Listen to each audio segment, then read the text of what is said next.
Aneh banget, zat ini nggak diketahui pasti asal-muasalnya. Mungkin berasal dari alam, atau dibuat oleh saintis di dalam lab nun jauh di sana. Yang jelas, zat ini cepat menyebar dan masuk ke tubuh manusia, binatang besar, hingga serangga kecil. Semua umat manusia mulai menikmati euforia, tapi kondisi ini nggak berlangsung lama. Molekul baru ini menempel ke semua DNA hidup, kemudian berubah menjadi abadi. Jadi kira-kira begitulah awal mulanya. Selama beberapa bulan ini, kamu cuma duduk di rumah tanpa tahu informasi, nggak ada internet, TV, maupun berita. Kamu menonaktifkan ponsel dan ngebatalin semua rencana bareng teman-temanmu supaya perhatianmu tetap terjaga. Cuma dengan cara drastis ini, kamu akan bisa nyelesain penulisan bukumu. Tiap hari kamu sibuk nulis di kontrakanmu yang berlokasi di pinggiran kota. Makanya, kamu nggak tahu-menahu soal kondisi di luar rumahmu. Dan akhirnya, bukumu bisa kamu selesaikan. Nah, untuk ngerayain momen bahagia ini, kamu bersepeda keliling kota. Jalanannya rame banget. Dan setelah mengayuh di jalur sempit, kamu bisa sampai di alun-alun kota. Kerumunan di sini lumayan banyak, dan kamu nggak sengaja nabrak seorang cowok. Kamu langsung minta maaf. Tapi anehnya, cowok itu malah kelihatan seneng banget. Dia bilang dia nggak apa-apa. Kerumunan ini ternyata menyerukan slogan positif, dan moodmu jadi ikut membaik. Kemudian, kamu mengambil sepedamu yang jatuh sambil mulai mikir. Tubuhmu emang kelihatan nggak apa-apa sih, tapi agak terasa sakit karena baru jatuh. Ke rumah sakit aja deh, buat jaga-jaga, gumammu sambil ninggalin alun-alun. Kamu baru pertama kali ngeliat rumah sakit selengang ini, dan setelah beberapa saat, kamu berjalan menuju meja resepsionis untuk minta ketemu dokter, perawat, atau orang lain yang ada di situ. Wajah si resepsionis seakan-akan bilang, dia mau ngapain sih? Kemudian kamu nyeritain keadaanmu setelah jatuh dari sepeda. Kamu beberapa minggu ini kemana aja sih? Tanya si resepsionis. Lalu kamu mulai ngerasain kalau tubuhmu udah gak sakit lagi. Aneh banget. Kok bisa gini ya? Kamu mulai celingukan dan baru tahu kalau di situ cuma ada kamu dan resepsionis aneh itu. Orang lain pada kemana sih? Kamu melangkahkan kaki ke jalan, kemudian ngeluarin ponsel untuk ngecek berita terkini. Molekul khusus telah menyebar ke seluruh dunia dan bikin kita hidup abadi. Jantung manusia bisa berdetak selamanya. Tiap kerusakannya bisa langsung sembuh dalam hitungan menit. Penyakit sudah nggak ada lagi dan semua manusia bisa sehat. Bahkan kondisi kita tiba-tiba jadi bugar. Para saintis masih berusaha nyari tahu jenis molekul ini. Tapi di saat yang bersamaan, penduduk di seluruh dunia ikut bersorak gembira. Kehidupan abadi telah dimulai. 1 tahun telah berlalu. Rumah sakit di seluruh dunia nggak beroperasi lagi, dan para dokter kehilangan pasien. Dokter hewan juga tutup, karena hewan mulai bisa hidup abadi. Perusahaan asuransi kesehatan jadi gulung tikar. Begitupun dengan perusahaan asuransi jiwa. Dan sepanjang sejarah, baru kali ini manusia bisa ngerasa tenteram kayak gini. Setahun kemudian, ekonomi makin gak terkontrol. Kondisi di semua bidang sama aja. Para sopir taksi, penambang batubara, psikolog, musisi, influencer, hingga petugas kasir di supermarket harus menghadapi persaingan yang gila-gilaan. Populasi manusia semakin banyak, jadi selalu ada ribuan orang yang mengikuti setiap wawancara. Makin banyak manusianya, makin banyak juga jumlah mulutnya. Jadi, harga sandang dan pangan juga makin mahal. 5 tahun kemudian, kamu nggak bisa lagi pergi ke kota sambil menikmati jalanan kosong. Di situ pasti ada kerumunan orang. Banyak rumah baru telah dibangun. Harga real estate, internet, listrik, dan semua jenis layanan terus meroket. Dan parahnya lagi, uang semakin sulit didapat.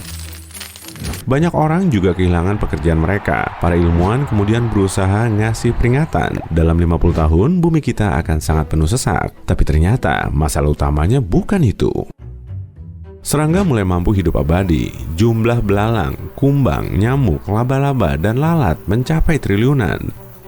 Ladang pangan jadi gersang akibat diserang hama. Lebah, kelelawar, dan laba-laba biasanya ngebantu manusia dengan makan serangga. Tapi kini seluruh sistemnya sudah rusak. Semua serangga di dunia ini jadi lebih agresif, kemudian mulai menyerang area perkotaan dan pedesaan. Herbivora bisa berkeliaran di mana-mana karena predator malas memangsa mereka. Singa tinggal duduk manis sampai mangsanya nempel sendiri di pangkuannya. Jadi, singa, harimau, macan tutul, serigala, dan hiena semakin gemuk dan mageran.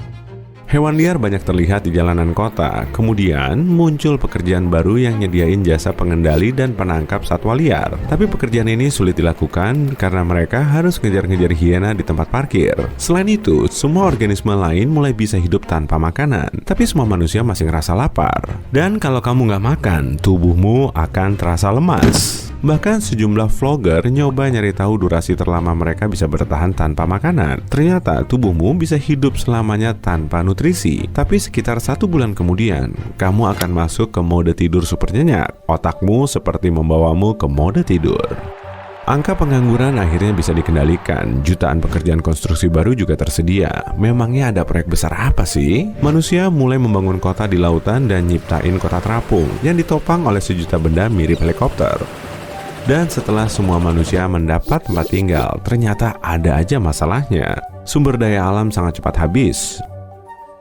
50 tahun kemudian, bumi kita ditinggali lebih dari 50 miliar orang. Semua hutan hampir menghilang dan sumber air tawar mulai mengering. Banyak orang mulai stop menangkap satwa liar dan terbiasa hidup berdampingan dengan mereka. Kamu juga bisa ngelihat monyet, landak, dan biawak di rumahmu dalam waktu yang bersamaan. Kelihatannya mereka tahu kalau manusia atau hewan lain nggak perlu ditakuti. Lagian manusia dan banyak hewan berkeliaran di mana-mana. Mau gimana lagi kan? Penyebaran serangga juga akhirnya bisa dihentikan. Ahli kimia dan biologi bekerja sama untuk nemu suatu zat yang bisa bikin hama ini tertidur pulas selamanya. Dan zat ini telah disemprotkan ke setiap tanaman. Para saintis juga menghasilkan makanan buatan dengan unsur kimia sederhana. Meski begitu, jumlah makanan masih belum cukup. Bahkan dengan adanya kota laut dan kota terapung, lahan kosong sangat cepat habis. Kemudian muncullah larangan pembuatan kota laut. Fitoplankton dan rumput laut sangat diperlukan untuk menstabilkan kadar oksigen. Dan karena pepohonan tinggal sedikit, peran lautan jadi lebih penting.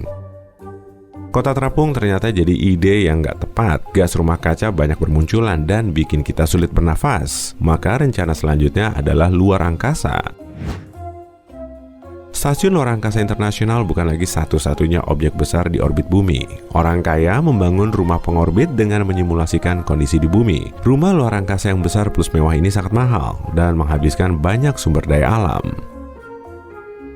75 tahun kemudian, Mars dan bulan telah dihuni. Tapi manusia nggak menetap di situ, jadi bisa dibilang kita cuma numpang tidur. Untuk mengurangi beban di bumi, manusia akhirnya hidup di luar planet secara bergiliran. Sepertiga populasi menetap di bumi, sedangkan sisanya masuk ke mode tidur kriogenik selama 5 tahun. Kemudian, kapsul kriogenik ini dikirim ke Mars dan bulan.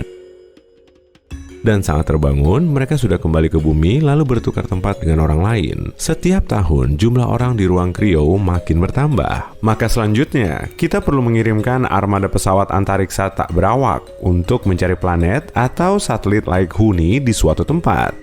Tapi untuk merealisasikan ide ini, kita perlu menggunakan lebih banyak sumber daya alam seperti emas, tembaga, perak, air, kayu, minyak, mineral, dan logam. Manusia mulai menjelajahi Mars dan bulan. Kita terus berusaha nyari bahan yang berguna untuk bikin pesawat luar angkasa dalam versi yang lebih bagus. Sebagian penduduk bumi telah ngerayain ulang tahun mereka yang ke-150. Di umur segitu, mereka jadi sangat cerdas dan bijak. Mereka paham kalau pertumbuhan populasi yang nggak terkendali ini harus segera dihentikan, minimal untuk sementara waktu. Dan dalam 60 tahun ke depan, nggak akan ada bayi yang lahir. Ahli astrofisika masih nyari planet di luar angkasa yang cocok ditinggali, dan mereka masih nyari cara untuk sampai ke lokasi. 1000 tahun kemudian, manusia sudah menghuni banyak planet baru yang serupa dengan bumi. Dan planet asal kita sudah hancur. Di situ sudah nggak ada manusia. Dan semakin jauh dari bumi, makin banyak orang yang terlahir kebal dari molekul abadi. Setelah sekian lama, manusia bisa menjalani siklus hidup yang normal lagi. Tapi bedanya bukan di bumi.